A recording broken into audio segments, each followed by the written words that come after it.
बच्चों कक्षा 10वीं में हम पढ़ रहे थे पद परिचय। पद परिचय में हमने संज्ञा के आधार पर पद परिचय पढ़ा। फिर इसके बाद है सर्वनाम के आधार पर पद परिचय पढ़ा। ये देखिए, संज्ञा के आधार पर, सर्वनाम के आधार पर पद परिचय। पद यानी हमने बताया था वाक्य के बीच में जो शब्द आता है उसका परिचय देना। फिर विशेषण के आधार पर हमने पद परिचय पढ़ा। अब क्रिया के आधार पर भी पार्ट 2 में हमने कंप्लीट कर लिया था, लेकिन एक बार और रिवाइज करते हैं कि क्रिया का पद परिचय किस रूप में दिया जाता है। क्रिया का पद परिचय, यदि क्रिया शब्द वाक्य में अंडरलाइन है और उस शब्द का परिचय देना है हमें, तो हम कैसे देंगे। सबसे पहले तो क्रिया का भेद हमने बताया था कि सकर्मक है कि अकर्मक है। अब सकर्मक क्रिया क्या होती है? जिस क्रिया में ऑब्जेक्ट की आवश्यकता होती है, जैसे पढ़ना, लिखना, इनमें ऑब्जेक्ट की जरूरत होती है। खाना, पीना, देना, लेना कैसे पड़ती है? पढ़ने में किस ऑब्जेक्ट की जरूरत पड़ेगी? किस कर्म की जरूरत पड़ेगी? पुस्तक की, तभी तो हम पढ़ेंगे। फिर है लिखने के लिए कॉपी और पेन की आवश्यकता पड़ेगी, इसलिए ये सकर्मक क्रिया, इसमें कर्म की आवश्यकता होती है, ऑब्जेक्ट की आवश्यकता होती है। फिर है अकर्मक क्रिया, ऐसी क्रिया जिसमें कर्म की आवश्यकता नहीं होती। कर्म यानी होता है ऑब्जेक्ट, जैसे फिरना, दौड़ना, भागना, हंसना, रोना, तो ये तो हमारे शरीर के अंगों के द्वारा होता है, इसमें किसी अन्य ऑब्जेक्ट की आवश्यकता नहीं होती। तो ये क्रिया कैसी होती है? अकर्मक क्रिया होती है। फिर है संयुक्त क्रिया, दो क्रिया मिलकर जो क्रिया बनती है उसको संयुक्त क्रिया, जैसे चल देना, आ जाना। एक तो चलना क्रिया और दूसरा देना क्रिया, दो क्रिया मिलकर चल देना बना। आ जाना, आना और जाना, दो क्रिया मिलकर आ जाना। तो इस प्रकार ये संयुक्त क्रिया। संयुक्त क्रिया के बाद देखो प्रेरणार्थक क्रिया, जो प्रेरणा देकर कोई कार्य कराया जाए, कार्य करना ही तो क्रिया कहलाता है। तो कोई प्रेरणा देकर जब कार्य कराया जाए तो वो क्या कहलाता है? प्रेरणार्थक क्रिया। जैसे फॉर एग्जाम्पल, मोहन चिड़िया उड़ा रहा है। मोहन इसमें प्रेरक है और चिड़िया प्रेरित संज्ञा है और उड़ना उसकी क्रिया हो रही है। फिर पूर्वकालिक क्रिया। पूर्वकालिक क्रिया क्या होती है? मुख्य क्रिया के पहले जो क्रिया लगती है। मुख्य क्रिया जैसे सोना, राम पढ़कर सो गया। मुख्य क्रिया इसमें राम की क्या हो रही है? सोने की हो रही है, लेकिन वो पढ़कर सोया है, तो पढ़कर जो क्रिया लगी वो पूर्वकालिक क्रिया है, मुख्य क्रिया के पहले लग रही है, इसलिए ये पूर्वकालिक क्रिया है। तो ये जितने भी जो हम पद परिचय पढ़ रहे हैं और जिसका परिचय दिए जाते हैं उसमें आपको भेद हम लिखकर आपको PDF में देंगे, जिससे आपको पता चले कि ये भेद हम कैसे पहचान सकते हैं। पूर्वकालिक क्रिया कर लगा देते हैं उस क्रिया में, पढ़कर, सोकर, हंसकर, है ना, देखकर, वह पढ़ते पढ़ते पढ़कर सो गया, पढ़ में कर लग गया, तो क्या होगा? ये पूर्वकालिक क्रिया, क्योंकि सोने के पूर्व हो रही है क्रिया। पढ़ने की क्रिया किससे पूर्व हो रही है? सोने से पूर्व, इसलिए पूर्वकालिक क्रिया। फिर है नाम धातु। नाम धातु क्या होते हैं? संज्ञा, सर्वनाम तथा विशेषण शब्दों में प्रत्यय लगाकर बनती है। जैसे ना प्रत्यय लगा दिया तो क्या होगा? हंसना, खेलना, रोना, झगड़ना, है ना। तो इस प्रकार न लगाकर प्रक्रिया बनती है। और ता लगाकर सकता, करता, खेलता, सोता, ता लगा दिया उसमें, तो प्रत्यय लगाकर जो क्रिया बनती है उसको नाम धातु क्रिया कहते हैं। सभी को समझ में आ गया होगा। सकर्मक, जिसमें ऑब्जेक्ट की आवश्यकता होती है। अकर्मक, जो क्रिया बिना ऑब्जेक्ट की या बिना कर्म के होती है। संयुक्त, दो क्रिया मिलकर क्रिया बनती है।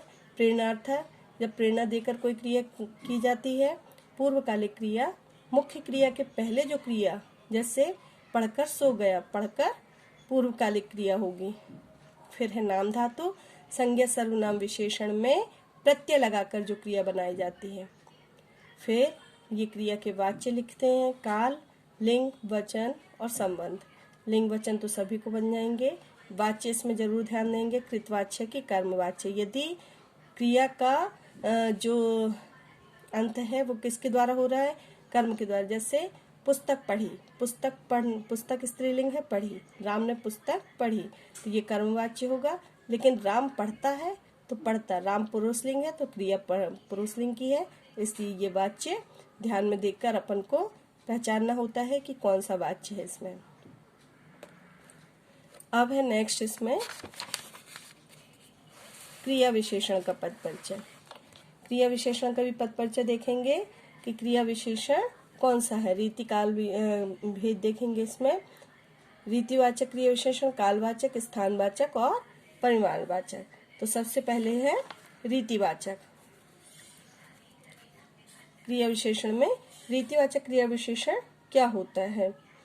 तो इसमें देखेंगे कि जो रीतिवाचक क्रिया विशेषण है इसमें कैसे और किस जैसे प्रश्न पूछे जाते हैं उनका जो उत्तर आता है वो होता है रीतिवाचक क्रिया विशेषण।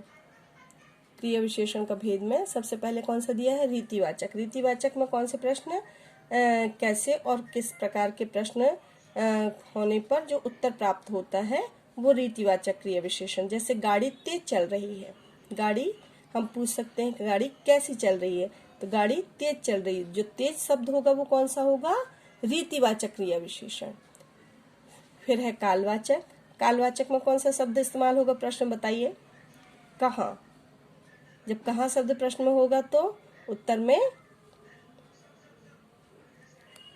क्या आ जाएगा, कालवाचक में कहाँ आएगा कि कब आएगा, कब समय बताता है ना, तो काल यानी समय होता है। तो क्वेश्चन में क्या प्रश्न में रहेगा, कब शब्द रहेगा, तो उसमें आंसर तब आएगा या जब आएगा, तो वो कालवाचक। फिर स्थानवाचक, कहाँ। प्रश्न जैसे किया जाता है कहाँ, तो उत्तर में जो शब्द आता है वो क्या आएगा, क्रिया विशेषण। परिमाणवाचक, परिमाणवाचक कितना और कितनी। जब ऐसे शब्द दिए जाते हैं प्रश्न में तो उत्तर में जो शब्द आते हैं वो होते हैं परिमाणवाचक। समझ में आ रहा होगा कि क्रिया विशेषण का भेद क्या होता है। रीतिवाचक क्रिया विशेषण में कौन सा होता है, प्रश्न क्या होगा, कैसे और किस प्रकार। तो जो भी आंसर आता है वो होगा रीतिवाचक। कालवाचक में क्या होगा, काल यानी कब, समय जो बताता है। ऐसे प्रकार के प्रश्न होंगे वो हो जाते हैं, जो उत्तर आता है वो होता है कालवाचक। फिर है स्थानवाचक। जैसे इसमें उदाहरण दिया हुआ है, देखो एक क्रिया विशेषण का एग्जाम्पल दिया हुआ, पिताजी बाहर गए हैं। तो बाहर बताइए कौन सा होगा, बाहर स्थान है क्योंकि अंदर बाहर या किसी जगह का नाम, तो वो पिताजी बाहर गए हैं। बाहर अंडरलाइन है तो ये कौन सा है, जाना एक क्रिया है, क्रिया की विशेषता है वो बाहर गए हैं, इसलिए ये क्रिया विशेषण है। और बाहर कौन सा है, स्थानवाचक। पिताजी कहाँ गए हैं, हमने बोला ना कि प्रश्न का जो उत्तर शब्द आता है वो होता है भेद का बताया जाता है। फिर है इसके बाद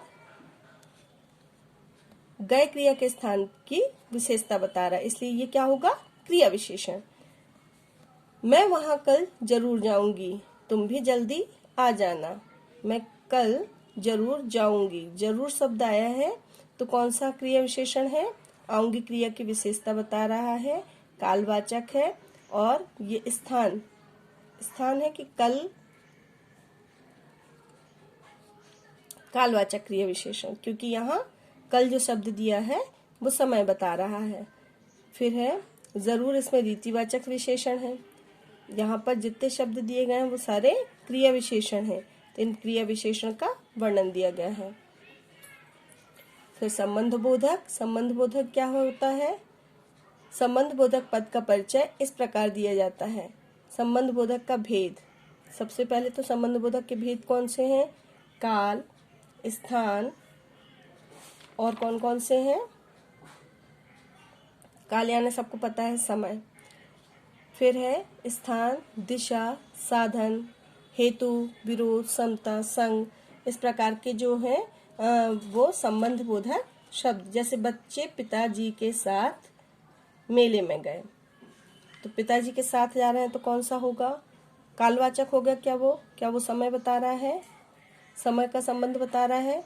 स्थान का, दिशा का, किसका बता रहा है वो, तो इस प्रकार से पद परिचय दिया जाता है। मैंने घर के सामने कुछ पेड़ लगाए हैं।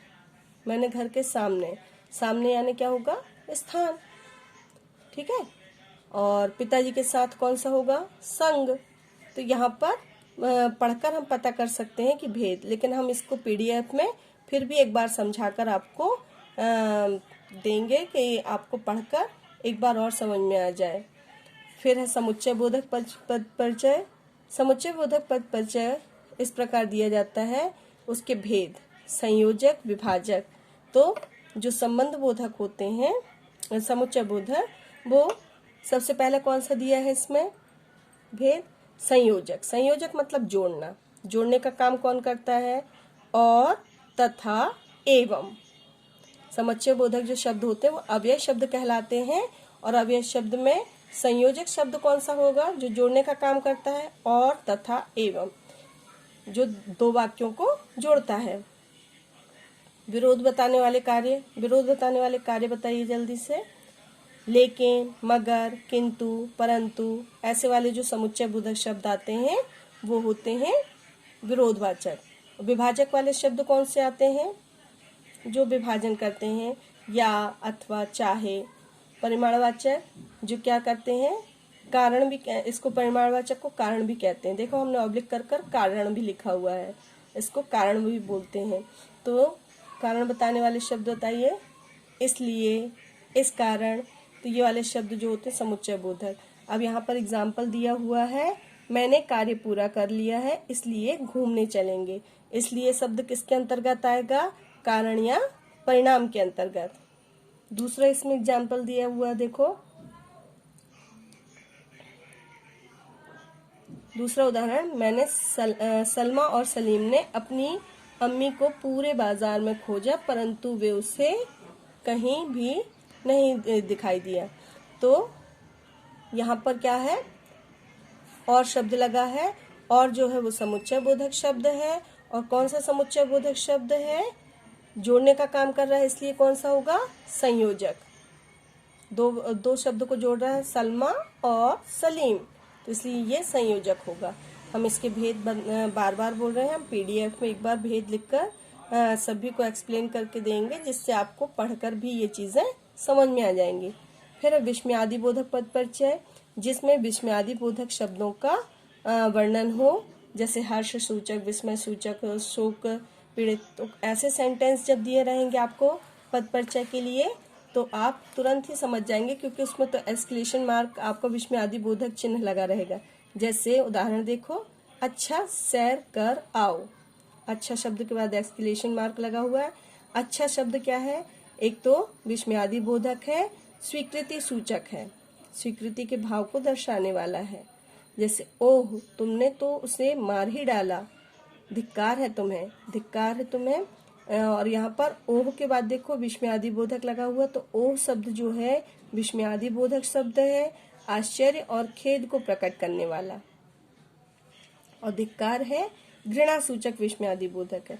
इस प्रकार हमें पद परिचय देना। इनके लिंग वचन काल क्यों नहीं लिखेंगे? क्योंकि ये अव्यय शब्द होते हैं, और अव्यय शब्द कैसी भी परिस्थिति में नहीं बदलते, उनका लिंग वचन पुरुष के आधार पर कोई परिवर्तन नहीं होता। इसलिए इसको, इनके जो पद परिचय है उसमें हम लिंग, वचन, पुरुष, काल ये सब नहीं लिखेंगे। तो इसका पद परिचय सबसे इजी होता है, सबसे सरल होता है ना।